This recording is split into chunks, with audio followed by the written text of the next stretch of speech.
Hoy en Universo Creepy. La venganza de Isabel. En un tranquilo vecindario de la ciudad, tras la fachada de una vida aparentemente perfecta, se esconde una historia de dolor y traición. Isabel, una mujer dulce y callada, lleva años soportando el maltrato de su esposo, Luis, un exitoso abogado conocido por su carisma en la sociedad. Pero tras años de sufrimiento, Isabel ha decidido que es suficiente. Lo que sigue es una historia de venganza y suspense, donde los límites de la cordura y la moralidad se desdibujan en busca de justicia propia. Isabel miraba fijamente la pantalla de su computadora, sus ojos cansados reflejaban una determinación fría y calculadora. El clic del mouse resonaba en la habitación silenciosa mientras navegaba por los rincones más oscuros de Internet, buscando respuestas a preguntas que nunca se había atrevido a formular en voz alta. Aquella noche, en la tranquila casa de campo donde había soportado años de abuso emocional y físico, Isabel había trazado un plan meticuloso. Luis llegó tarde esa noche, como de costumbre, con el aroma de whisky impregnando su aliento. Isabel fingió estar dormida mientras él se arrastraba hacia la cama, ignorando el miedo que solía sentir cada vez que oía el chirriar de la puerta. Esta vez, sin embargo, el miedo se había transformado en una determinación fría y calculadora. La mañana siguiente comenzó con una rutina aparentemente normal. Luis salió temprano, rumbo a su bufete de abogados en el corazón de la ciudad, dejando a Isabel con el eco de sus amenazas flotando en el aire. Pero mientras él se sumergía en su mundo de casos y estrategias legales, Isabel se sumergía en el suyo, un mundo donde cada clic y cada movimiento la acercaban más a su objetivo. El bufete de abogados de Luis era un edificio imponente de acero y cristal en el centro de la ciudad, una fortaleza moderna que parecía impenetrable desde el exterior.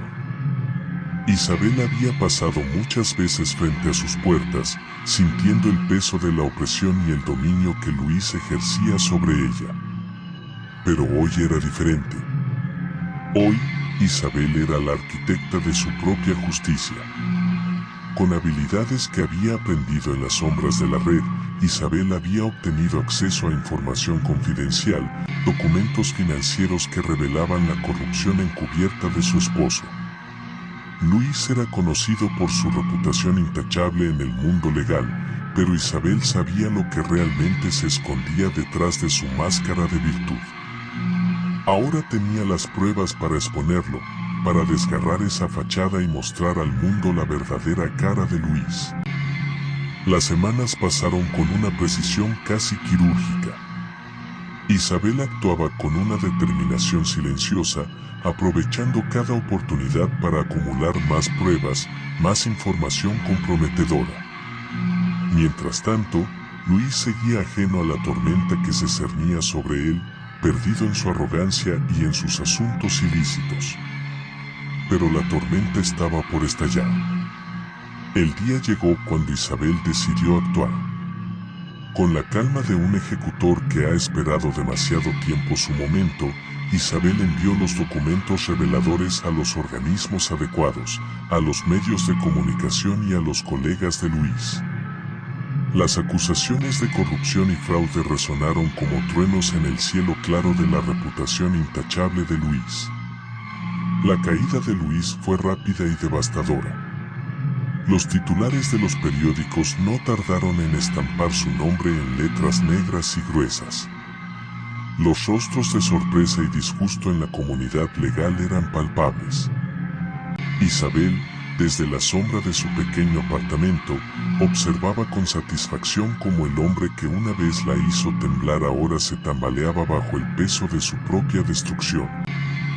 Pero la venganza no siempre trae consigo la liberación.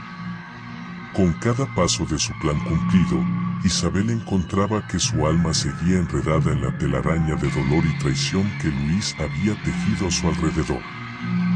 La justicia había sido servida, pero a un precio que nunca podría calcular completamente. Con el peso de sus acciones reposando sobre sus hombros, Isabel cerró la ventana de la computadora y se sumergió en la oscuridad de su pequeño refugio.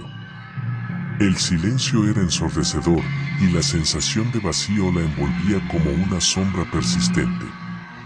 Si bien había obtenido su venganza, la pregunta seguía resonando en su mente: ¿qué quedaba ahora para ella? Amigos y amigas, si les ha gustado esta historia y quieren compartir sus propios relatos de venganza o suspenso, no olviden dejar su comentario, darle like y suscribirse al canal para más contenido como este. Hasta la próxima, y que los cuentos de miedo sigan acechando sus noches.